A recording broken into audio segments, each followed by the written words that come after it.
everybody, welcome back to the channel. Today we have a very special treat. Have an old friend of mine on. He's been on many times. Geoff McCabe. He is now, and I had interviewed him probably 2 years ago about this. Working on LightningWorks and Siege Worlds is a MMO video game, and he's also coming out with a bunch of animated comics, which are kind of groundbreaking, which I did a video about the idea and how everything was just getting started a long time ago. I'll put a link in the description. Yeah, and right there, that's proof that I do what I say I'm going to do, right? That is that is true. And also on that note, I was on a show a little bit ago, and we were talking about, the kind of the fiasco with Celsius and all, and we're asked what leaders in the space and builders do you really trust? And I thought there's not many, man. I know Roger and I like Roger, and so like him, Joe Rotes, Dragon Chain, and then Geoff. I brought you up. I'm like Geoff McCabe, and there really wasn't a lot of other people, and but your name has a lot of clout because you're, like you just said, you do what you say, but what I've noticed is you always do stuff right. You do it the right way, even if it's a year late. Yeah, if you get backlash because you hold back a little bit, you make sure it's right, and you make sure it's easy. Yeah, I wish I released NFT comic books a year ago. It would have been the right timing, right? But now we're doing something amazing that, people are excited about it because it's, there's nothing to be excited about right now in NFTs and crypto. Which you were the only NFT company at New York Comic Con, which I think is a big deal. Yeah. Well, let's get into it. Also, the founder of Divi, which I've done a bajillion interviews and videos on. Divi is still around and is still doing pretty dang good. I don't want to talk about Divi that much. I want to have Nick on. One, because I don't want this interview to be like 1,000,000 hours, and also I can make more content that way. But Divi's doing a lot of groundbreaking stuff. I remember when you got the partnership with Facebook, WhatsApp, way back when. But now the fact that the wallet is in WhatsApp, I think is such a huge thing. And just that brand awareness to no coiners. And I'll tell you something interesting about that. One of the things that when we started that 3 years ago, everybody's like, Facebook's never going to let that happen, right? They had their Libra. Why would they want Divi in WhatsApp, Instagram, and all this when they have Libra? That was a big thing, yeah. And at the time, I was like, well, because the government is going to sue them, and they're going to have to prove that they have an open ecosystem, that they're not a monopoly. And so we give them something to point at to say, look, we're not alone in here. There's more than one crypto wallet that's operating in our ecosystem. And so that was one thing, but that actually is not what happened. What happened was that, the whole Libra project collapsed, leaving us basically the only first people with the right technology at the right time. And now they've changed their terms of service to allow crypto to be traded and used within all of their social media. It's just not going to be theirs, but Divi's going to be as the technology we've been developing for quite a while now. So we're basically going to replace Libra with something better that's going to be based on Divi, and it's going to be not just in the Facebook ecosystem, but it'll be in Signal, it'll be in Telegram, it'll be in Discord, and it will have not just Divi, but many different coins. So it's much more powerful than Libra ever was. Yeah. And like I said, you do it right, but you do it easy. The things that you're doing with the mobile wallet, I think, is amazing for adoption. The fact that you can send something to someone's phone number and they can stake it, and then they get those alerts, so that the name, that Divi, it's constantly in front of their face. You know what I mean? And it's not an ad. It's not annoying. It's good news. Yep. It's like, oh, you got half a Divi today. You got Yeah, You it know, makes staking more fun for people with small holders. Otherwise, you have to wait for months, and they go on their Telegram. Why haven't I gotten any stake this month? And with us, it's just once a day, even if it's a penny or two, it's something, and people like it. yeah, I think it's awesome that I could do Divi with Nick. Now, so LightningWorks and Siege Worlds we talked about. Also the comics I had a lot of questions on. Why don't you give us an overview of both real quick? Yeah, so LightningWorks is basically, think of it as like a Disney or a Warner Brothers, basically this sort of umbrella company that deals with entertainment technologies, and we're focusing on Web3, right? We basically want to be the Warner Brothers of Web3, where we have comic books, we have games, we have art, we have different apps we're developing that help other people to create comic books and art and games. And so we have different divisions. We have like Amp Media, which is a comic book one. Within Let's Go, we have Go Bank, which is getting a electronic banking license in Costa Rica, which can service all the different branches. So there's a whole bunch of different things I'm doing all at once, and they all add up to be kind of a complete ecosystem with Divi as sort of the premier coin within all of that. So we're hoping to bring in, 50 to 100,000 new people into Divi in the next several months. With the way it's looking, that's what's going to happen. Now, I don't know how much Divi they're all going to go and buy, but it can add up to be quite a lot. So Siege Worlds is part of, um, well, it's Siege Worlds is many things. It's basically started out as a video game. LightningWorks became partners with and funded a gaming company in the UK called Games Interactive. And Nick is one of my partners, and the other is Jake, who is a video game professor. He taught video game creation, the actual development, how to make games fun, and he specializes in virtual reality gaming. So he's our partner now. And so we basically hired him to make Siege Worlds as a game. So I decided for our first comic to make a comic book that tells the backstory of the game itself. And now the story ended up being so good that it's become sort of as much the focus, if not more so, because we think we can get this story made into a movie or a Netflix show or something like that. Like, it's really that good. We're really focused on creating iconic characters that have worldwide appeal. And we have a whole like team of cosplay girls that are making costumes that are going to be sort of helping us to do publicity for the comic book and for the game.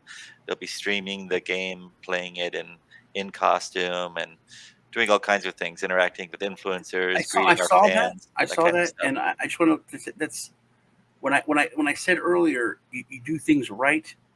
I thought that was a very ingenious thing. Yeah, everybody loves the cosplay girls. I can tell you that. Yeah, It's but amazing. you're going to that community. You're not pushing it on the Divi community or in crypto in general. You're making something for an established uh, community, an established industry, and you're really focusing on what works there. You're not trying to, put the square peg in that round hole. So I thought Yeah. that was just another testament to how you guys always kind of do things the right way. Well, That you were going that route. when you say that, are you talking about comic books, NFT Yeah, comic books? I'm talking about Well, comic so books, Comic Con, cosplay girls. That's all so so right. yeah, actually, what you're saying is half correct, because we're doing two things at once. There's basically two target markets. One of them is NFT speculators. Like NFT speculators, uh, when we tell them that our first comic book, this number one, what we call actually Siege World Zero, is $100, they don't bat an eye. They think that's cheap. They Mhm. wonder why it's so cheap. There must be something wrong with it. Why are you charging so little if you're offering all of this, all these use cases and all this value? And it's a number one comic, and it's got 20 pages of art, and it's got this, and it's got that, and you can do this, and it, you know what I mean? It seems cheap. Now, on the other hand, comic book people, if you tell them a comic book's $10, they'll go ballistic. You know what I Right. mean? So Yeah, I was going to $100 is ask you about that. Yeah. and so that is the square peg in the round hole. And for example, here's an example. Our lead cosplay girl, Maria, she has contacted a bunch of NFT influencers. She has 100% response rate with them. You know, she's this beautiful girl. She has this great costume. She has 80,000 fans on her Instagram from her own stuff, and they love to talk to her, and they love to talk about NFTs. Now, she contacted 150 comic book influencers about a week ago. How many responses do you think she got out of Probably, 150? What would be a bad number? You know, I would say like like you might 20. think like 20%, right? Well, she got six. Six out of 150 responded, and some of them were responding in ways that were kind of inappropriate, and the other ones were mainly responding to be like, well, we don't deal with NFT companies. Like they Mhm. had no interest in like hearing about our story, seeing our art. It was like, oh, you're NFTs, well, we don't want to deal with you because you're an NFT company. And so and I knew this would happen. There's a tremendous pushback against Yeah, NFTs by everybody except for NFT people, right? Nobody understands it. It's the way I explain it, it's the same thing as Jackson Pollock when he came out with pop art and he made splatter paintings that now sell for 10 to 20 million dollars, right? Nobody understood him. They hated him. They didn't think it was art. But it took a while for the art scene to kind of catch on and see that he was breaking new ground with the way and making people to think about art in new ways. NFTs are doing the same thing. There's a lot of garbage out there, and I'm sure that there were 10,000 people that made splatter paintings back in the 60s or 50s whenever Jackson Pollock started doing it, and they tried to sell them and nobody would buy them. It's the same thing now. You can't just make a 10,000 set of art JPEGs and sell it. There has to be a lot more to it for it to really catch on, right? So we're fighting an uphill battle with the comic book people, and it's really important that we win this one. In that, for me, winning means winning hearts and minds, convincing comic book people not only that we have good stories and good art, but that digital comics using an NFT are comics, that they are collectible, that they're worth something, that they'll always be worth something, that they're worth having, and what it doesn't need to be on a piece of paper. So one of the ways we're doing that is trying to think in terms of like what makes something collectible. It's not just making it scarce. So one of the things we're doing, like with comic books, if let's say they print 10 or 20,000 paper comic books, that's all they're ever going to print. So we can do that with blockchain. But with real comic books, the supply reduces. They have wear and tear. People lose them. People's dogs chew them up. You know, people spill stuff on them. They leave them in the sun, and the covers um, get faded, or people just lose them. If you read them too many times, they reduce in value because now they get tiny little wrinkles and little tears on the edges and this kind of stuff.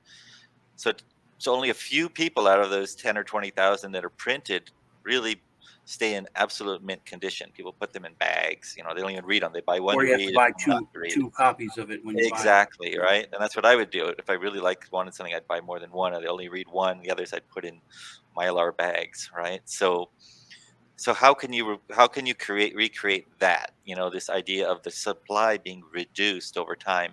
You can't just wait for people to lose their private keys. So what we did is we created something that's called forging. It's not done very often in the NFT space. And what you can do is since we have 6 different tiers of rarity from common, uncommon, rare, ultra rare, legendary, and one unique, um, you can take 4 of any tier and you can basically forge them by just burning them. You send them to a different address through our smart contract, and it will mint you a new one that's going to get you one of the higher tiers again in the same sort of ratio. So you're guaranteed to get one tier up, but you may get even better. So what that does is that's going to create a supply reduction. And of course, anybody that knows with anything about crypto knows that that's one of the most important mechanisms, you know, along with everything else. But having reducing supply doesn't happen very often in crypto, right? It does happen it happens in Bitcoin because people losing that Bitcoin probably faster than they're than it's being mined, Yeah, right? When I you look did. at, yeah, right. I think We've I all lost lost we've all like lost some. 4 or 6. Yeah. Yeah, exactly.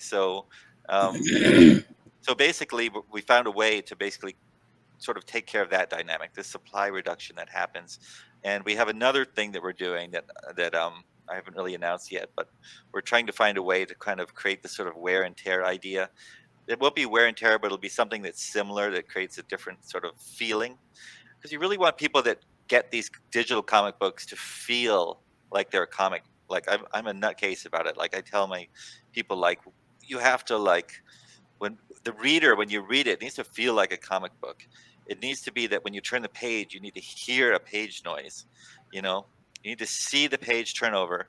You need to hear the page noise, and it can't be just like one page noise.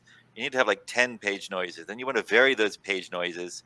Sometimes it's a little faster, sometimes a little slower. You increase the tone so it sounds organic. You want like this organic experience of collecting comic books.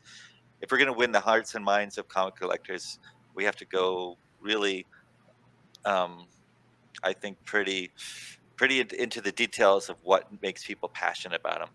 The most important aspect, of course, is stories. And if you want to see some nutcase influencers, you should go read, like, listen to the comic book people talk about stories, and especially like the state of DC and Marvel. They're so upset right now what's happening, what they're doing to the characters, and sort of rewriting their personalities and changing their backgrounds, and just they're doing things that just are driving people crazy. And Marvel Yeah. and DC are basically going down the toilet, most people think. Well, DC, they just did that merger with Discovery Channel, and they had a Batgirl movie shot, done. Yeah. Um, And then with Michael Keaton as Batman. I mean, it would have been so good, and they just scrapped the movie, threw it in the can for a tax break. For a tax break. and That's this is and this is what's happening. So what's happened is that both Marvel and DC have sold out, right? So DC is with Warner Brothers, and Warner Brothers owns Discovery, and Discovery owns like DC Entertainment, and DC Entertainment owns DC Comics. All that IP that is owned not by the comic books themselves; it's owned by the mother company. So what they care about is making movies, and what they and what the and at the end of the day, it's not like there's Walt Disney sitting around trying to think about his legacy, right? What you have is people making decisions who are only going to probably be working there for 3 or 4 years, and they need to get certain metric numbers up if they want to get their bonuses before they leave. And so they need to just so what they're into doing is milking. They just want to milk these brands. They don't care about the long-term effect of Batman or Superman, what it does to keep changing them, but keep killing them, and then they're alive again, then they're dead, and then you just keep changing the stories and rewriting their history, and oh, that never happened. And it's driving people crazy. And as what you're seeing now is that, like, people in the United States, we're both Americans, but it's same for Canada. I think in Europe, people are just getting tired of it. They're just tired of things that you just don't know. Like, if you want to know what's the Batman story, try to go back in history and figure out this history of Batman. There's probably like 22 of them that are all different times, and some have died and they've come back to life, and there's this universe and that world and this time zone. Nobody likes that stuff. It's just something that writers do, because they're trying to look for something interesting to do while they're there and kind of make their mark. But there's no continuity in the story and the brand of that character. But people love these characters. We grew up with them. I used to have a Batman clock as a little kid that I just was like my favorite thing in the world was this Batman clock, right? And it's very different in the world of manga, right? And that's why manga grew like 120% last year, while Marvel and DC comics have been flat. So if you look at like charts of where comics are going, they're going like this. The entire growth is not Marvel and DC and superheroes. It's all manga and other things. So most people feel like, and very few young people are coming in. There's a few hardcores that are still left over that are buying these things because they do, and they've been collecting them forever. But younger people really are not buying this stuff, and it's a big problem. So we've been trying to solve that with LightningWorks, right? Where we kind of want to create characters and sort of really commit to sticking with the story, and have stories that are more like manga, where you start in the beginning and you never really get to the end, and you don't go back and recreate your universe over and over and over when a new creative team comes in and you say all that stuff never happened, or this kind of stuff. It just drives people mad. And so there's an opportunity right now to reach out to these kind of fans but they have to give us a shot, so it's going to take some doing to give them a way to find out about our characters and our stories. And we're taking a lot of time to craft these stories. We want to do it right, because you have to have a very good first impression. Yeah, I've been telling my kids. I mean, I like comics. My kids love comics. Um, they have a channel called the Social Nerds. It's all comics, video games, pop culture stuff. A whole family of nerds. Yeah, and well, I was a single dad of 4 kids, so Yeah. definitely a dude house.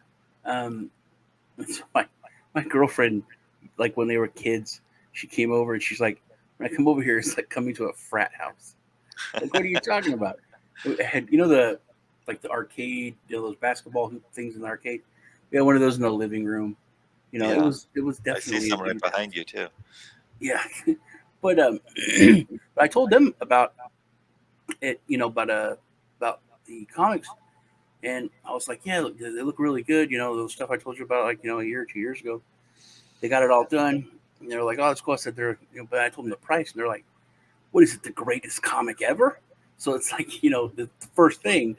I'm like, well, yeah. I said, but it's that NFT mentality, which, but like I said, I like that you're working on.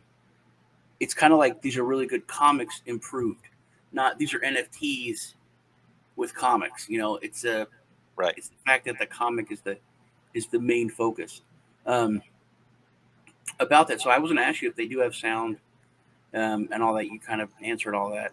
Um, Well, so the first comic doesn't have sound. We've made um, several songs, and we've done some music, but we just haven't found the right sort of way to integrate it at this time. So we're not doing it. Our comic have been NFT comics done before. Like there's a company called Veve that has been releasing a lot of older Marvel comics, sort of re-releasing them on NFTs, and they're just JPEGs, right? They're a collection of JPEGs. But ours are HTML5. So basically each page of the comic is a website page, and so we can do anything you can imagine on a website. They can be interactive, and they will be. We have Easter eggs. You can like click on something, it will interact with you. You can like just simple things sometimes, like if you click, if the character's hair is blowing in the wind, you can move your mouse over it or click on it, and the hair will blow more, basically more of whatever you see, or it might stop. Some things can come alive, things might open. We have different things, trying to come up with different stuff, and we basically want to get people like frantically clicking on everything and just interacting with it and finding stuff and then talking about it, because that's what you really want. You first want your users to interact with your product, and then you want your users to interact with other users. That's how you get create a really sticky ecosystem where people are just giving you their time. If you have something that's really sticky and fun and interesting, then people are giving you their time, and that's the most valuable thing. And the more time they spend, the more time that they spend in it, they're basically investing in you, or they're investing in your ecosystem. And so you need, as a creator, you need to respect that and not wreck the characters that they fall in love with.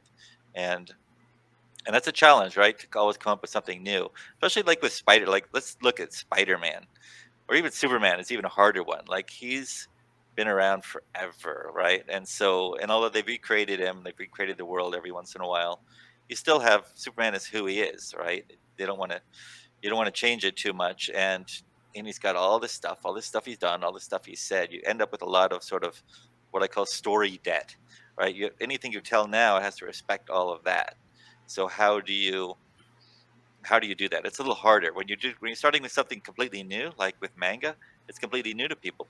Every mhm. story in manga starts from zero, and they don't have any story debt, right? So they can do anything, and that's partly why it's appealing. I don't know if you probably watch some anime and stuff. There's a lot on Netflix, and they keep adding more and more because they're finding people just love it. The stories are great. They're really good, really entertaining, and I like the Cowboy and they're Bebop live they're all action. new. Yeah, I haven't watched it yet. Everybody's always talking about that, so it's definitely on my list. Try to figure out why people I'm like so it so mad that much. they canceled it because I liked it a lot. I mean, I always liked Cowboy Bebop, but also with Superman, I don't know if I would go with sticky and fun. Oh my. That's I don't know about that, but yeah. Um, Yeah. so about what's the size of an issue going to be? Um, Well, okay. So the first one we have, I think it's 12 pages of art, and then there's up to 2 extra pages depending on which tier you get. So depending on the tiers, you get extra stuff. So there's 3 NFTs that are embedded in the comic book of weapons. So if you if you get the top tier, you're going to get all 3 weapons that are hidden in Easter eggs. So you have to go find the place and click it, and well, doing different things. Maybe you'll answer a riddle, or you have to play a little game, or you just have to find it. But it'll basically drop an NFT um, into your wallet. It'll only happen once, and then you can sell that. You can either sell it or you can go play with it in the game, and it gives you some sort of advantage in a play to earn game, so you can in earn the Siege more Works or in Siege the Siege Worlds or Worlds game. Yeah, yeah. okay. So that's how it's going to work. Now the NFTs, I think the comic book will come out before the NFTs can probably be used in the game, because we're really focusing on it's everything has its thing, right? Like with comic books, it's got to be a great story, and you've got to have iconic characters that you care about, right? You have to tell enough of a backstory that the people care what happens to them. You can't just throw them in Yeah. there and all of a sudden, like, you're trying to recreate Superman or something. People won't care.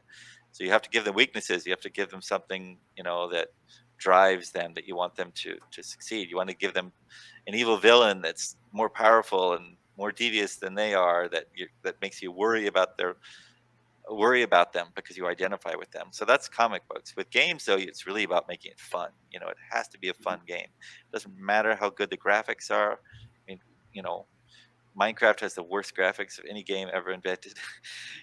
But it's lovely. When you play it, it's fun, and Mhm. and you get used to it, and it's so iconic. It's just absolute genius. The graphics are genius, and Roblox too, right?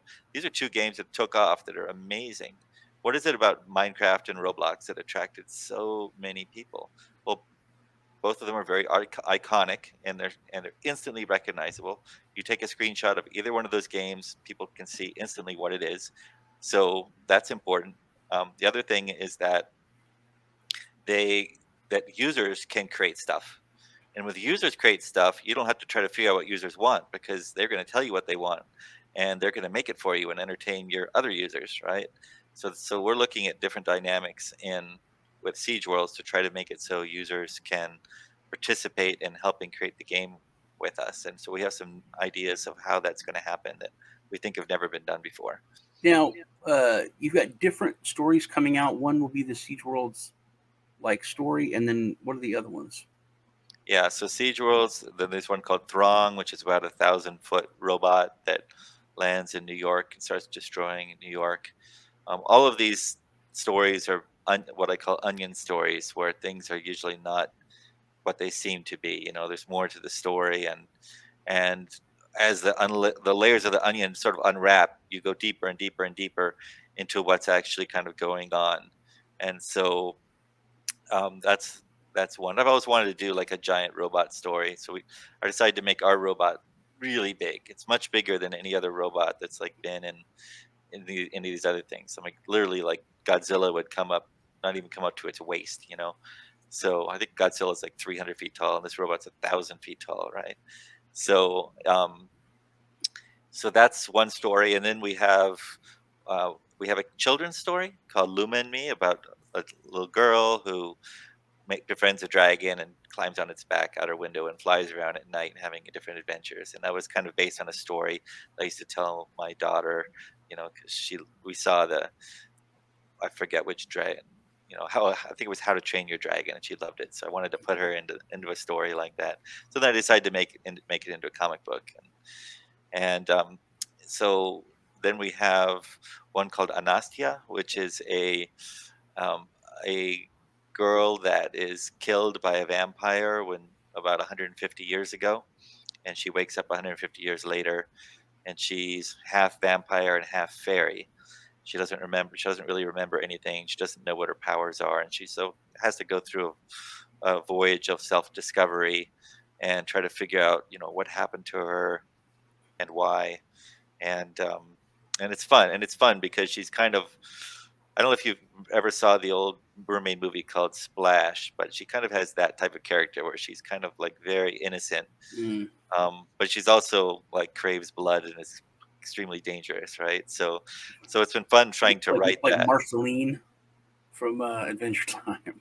Oh yeah, no, I don't know that character. I've only seen Adventure Time a couple of times, and Yeah. but yeah, um, so that's a really fun story. And some of these stories people will discover over time are actually the characters are existing in the same universe. So Mm. some of the bad guys will exist across them, or they'll meet each other. So we get to start putting the universe together. We have another one called Gunflowers, and I'm really excited about that one because you'll basically will buy a Gunflowers NFT, and will be a character, and it gives you basically uh, a ticket to enter a contest, which sort of a player versus player type of contest, and we're going to be giving away some very big prizes. We're looking at like $500,000 in prizes that we give away, and we do this every month. So you have to buy an original Gunflowers NFT to be able to participate in it. So I think, and the prizes are very big. Right now, the idea is to give away about half of what we get in, give them Mhm. back as prizes to the community. Um, and those characters, those NFTs, can be used as avatars in the game that we have. So we'll be basically forking the Siege World's engine and making a new game using the same all the stuff we're developing there. That's what's cool about having our own gaming company, right? We can go and do stuff like that, and it's very inexpensive for us to create another game. We change the models and we change some of the parameters, but the code we do in one game can work in the other. Then there's a bunch of backstories that we're doing. So the characters for Siege Worlds have grown, become so wonderful that we're writing sort of detailed backstory comics, and have for some of them 3 or 4 or 5 or even more issues telling their backstories. And we have an NFT called Clan that we're doing. It stands for character. Let's see, character. I don't know. I came up with the acronym and I can't even remember it myself. But basically, what it does is if you have one of these clan NFTs for this character, it allows you to publish fan art for that character and make money from it. So, Oh. for example, if you fall in love with the character Shi Yang, who's like one of this pirate character in Siege Worlds, then you can, if you obtain one of these NFTs, and it gives you the right to basically approach us with a story or draw some fan art or whatever, and we basically then sign a contract with you to be able to let you just make what you want. And there's going to be some limitations. You don't want people doing anything illegal with what they're publishing, Mhm. and we have to, if they're going to publish like a story that becomes part of our universe, we have to approve the script. But um, you know, I think it's a really cool metric because it gives. I mean, it's a really good. Yeah, it's a really good metric for basically understanding how many people are interested in your characters you're creating over time. You see how many people get one of these NFTs and then approach us that want to do stuff. But it could even just be kids, that can say, "Hey, I want to make NFTs of this character," and they draw it in crayon and then put it on the blockchain, and then we have a revenue share of it. And maybe their family will buy it just to. Yeah, that is But cool. we make a little bit of money. They make a little bit of money. You know what I mean? So, and of course, we give these things other use cases as well within the ecosystem. What So, about Moon One? What is that about? Moon One is perhaps my favorite of the stories. I know they're all great, but so Moon One is basically the story of, in 30 years, a comet comes to destroy the Earth, a really big comet. And so they discover it. We've all seen these kind of movies, right? But in this one, they try to divert it with all the stuff you see in the movies, trying to hit it with nuclear bombs and stuff. But as they run out of time, they also decide to evacuate. So they decide to go move to the moon as many people as they possibly can. And there's already some stuff up in the moon. I don't know if you're following what's happening in space, but the U.S. and the EU are both trying to go back to the moon right now, and they're spending billions of dollars to do it. Recently, they discovered lava tubes on the moon. This is reality, not the comic. and these giant lava tubes are like 300 feet in diameter or larger, some of them. And the idea is you can go inside these lava tubes and put your space habs inside them, Hmm. and you're protected from space radiation, which is one of the biggest problems of actually trying to live on the moon. That there's no atmosphere, and so you're getting pelted with high But those intensity are made radiation from by the the sun. moon worms, so you got to deal with them. And moonworms, yeah, they're the ones that the giant moonworms made the moon Yeah, the lava tubes, the right? lava So tubes. the Yeah, moon tubes. the moon Well, tubes. yeah. So this one, the idea behind Moon One, I have a master's degree in physics, and whenever I watch sci-fi stuff, it always annoys me because it's like that makes no sense. That couldn't happen. So I wanted to make a universe, and Moon One is not a part of any other universe that we're creating, that doesn't have talking robots. Well, and maybe it does, but it would only be technology that's Hmm. actually likely to exist in 30 years. We're not going to have super intelligent AIs. There's not going to be any lightsabers. There's not going to be any aliens, and there's no sound on the moon, because there's no atmosphere. It's this kind of thing. So we want to stick with physics, and what we're doing is we're creating a series of challenges for the actual space community. And I've been talking with top people that do the content for the National Space Society and other top organizations that are trying to promote space, promote going back to the moon, and all of this about getting students involved. So what we want to do is have contests where we say, okay, we're going to give you a $5,000 prize in divvy if you solve this problem that the settlers in our universe are going to face. Like, okay, you've got this moon sand called regolith. It's everywhere. Well, how do you turn that into something you can build with? The people need to build like a tall structure for whatever reason that we come up with. And so they need to come up with a way to do it. And so we'll put it out there. And so we've been talking with different top people in the space industry to like get them on a board to review these things. And if people, and this basic idea is student engineers will solve these problems for real, and these are the types of real problems that will be faced, that so they'll actually be solving real life problems. Then we'll write their idea into the story, and depending on the prizes, give them a bunch of divvy and give them, maybe even put them in the story will be one of the prizes. That's something you know that Roddenberry did with Star Trek, and it's mind blowing how much current technology we have now that was on the drawing board back then, from flip phones, to iPad screens and all, just a talking computer. Uh, oh, that's my call word for my computer.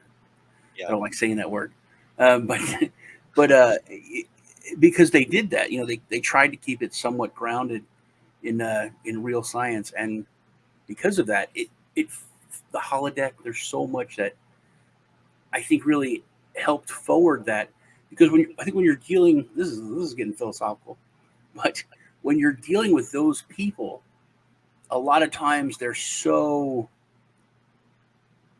thought process is so rigid, allowing them to come into a creative atmosphere.